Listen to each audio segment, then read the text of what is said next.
1, 2, 1, 2, 3, 4. I don't want a lot for Christmas. No, what are you doing? There is what just one thing I need. You promised me we could do Smoke I don't on care the Water, about the presents it's the September. It's not Christmas even Halloween tree. yet. I just want you for my own. No. More than you could promised me. We've done every ever single know. song that you want to Make do. my wish We've done come every single- true. And then Last Resort by Papa Baby, Roach. all I want for Christmas is News. We have a major potential spoiler for the WWE SmackDown Fox premiere. A big title match has been set for next week's stacked NXT.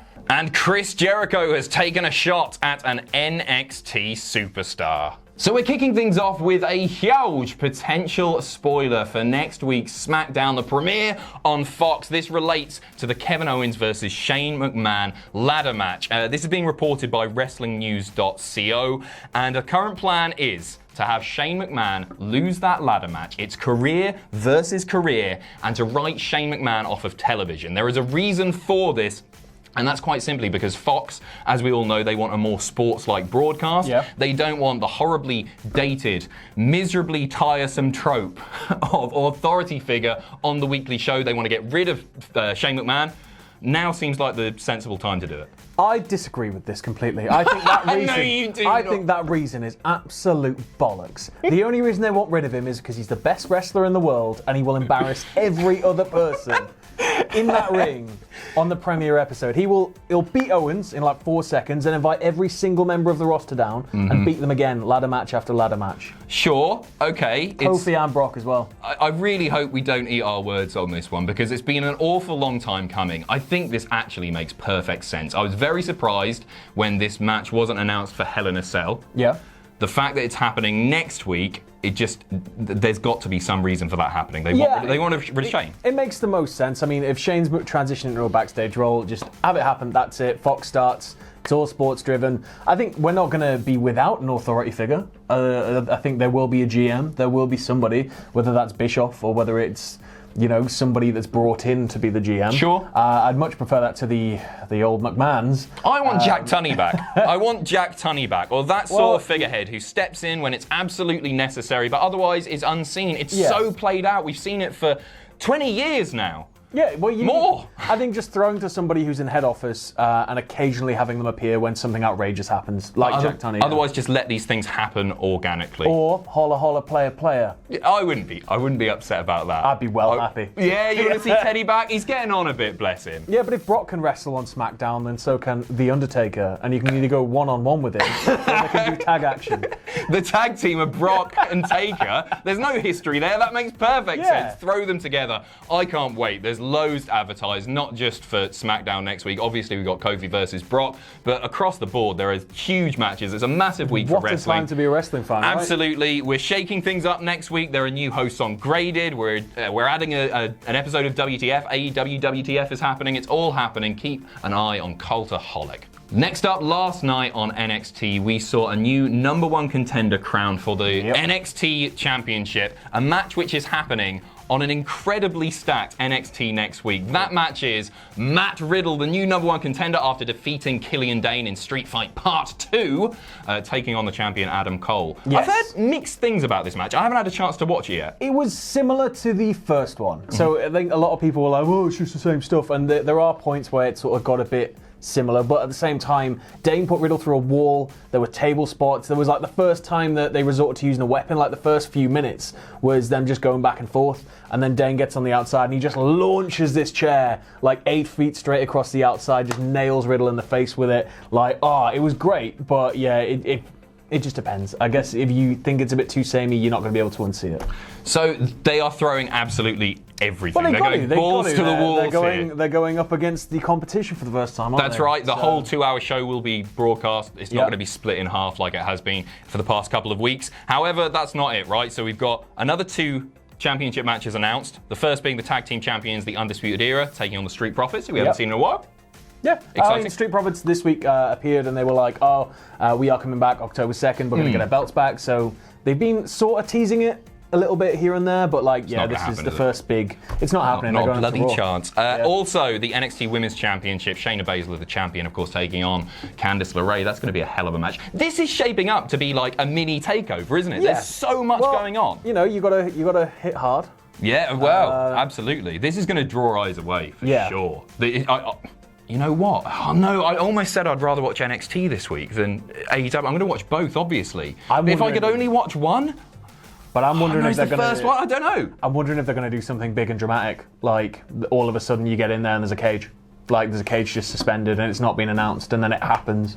Like there's going to be one title change at least. Yeah, there's got to be a title change, and I think that they're going to go all out with something to really keep everybody watching. Well, apparently this isn't it. According to Dave Meltzer of the Wrestling Observer newsletter, on the Observer Radio this morning, he said that he had been told that there are actually going to be 4 title matches. Only 3 are announced so far, so the North American title seems to be the likely one. Yeah. I don't think the Cruiserweight title is going to come across and do that now that's been announced for Live on SmackDown. Unless they want to count the tag belts as 2 separate belts. Maybe and they're just 4 are already on the line.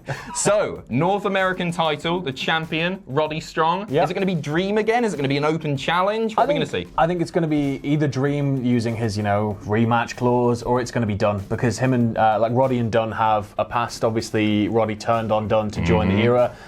It's all been bubbling up a little bit with Dunn now more of a mainstay for now in NXT US. So I think it's going to probably be Dunn, but I can't see any of the era losing belts, which is worrying me because I don't want Shayna to lose to Candice.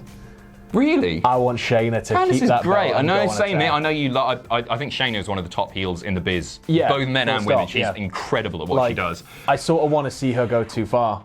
I can see them wanting her on SmackDown though. Fox might want it because it's the sports, the realism thing, and that's why I think that Riddle might end up there quite soon as well. Yeah. And then Riddle, Lesnar. Oh, it's a very exciting time, right? And then have Goldberg special ref it, and then both guys are leaving the company. Yes, and it's just WrestleMania 20 all over again. Goodness me. Goldberg has to dress like Austin though. Knee brace, cut off jean shorts. John Cena will probably in another pair. Goodness me. Another thing that they're doing, just a quick note.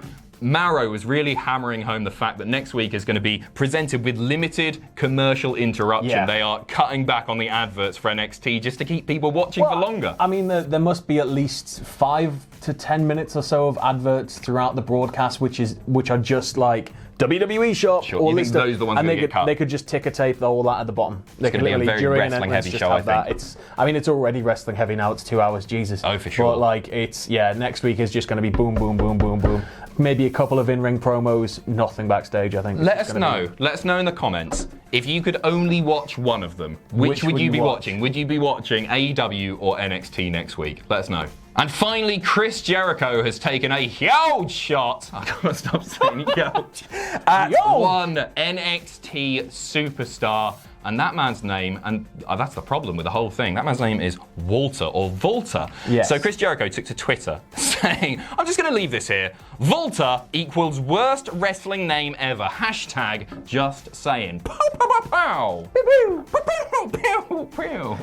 You know what we need in this video? Can we get some snow in the background? Let's make things a bit more festive, right? So, what do you make of this? Is it the worst wrestling name ever? I mean, his name is Volta, but he is on NXT. He is billed as Walter in the US.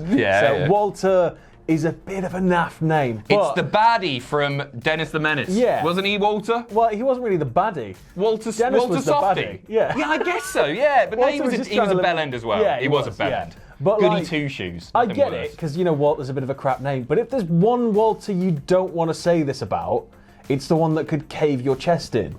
Agreed. Yeah. And there are way worse names. I had a think just before we came in here. Penis butt?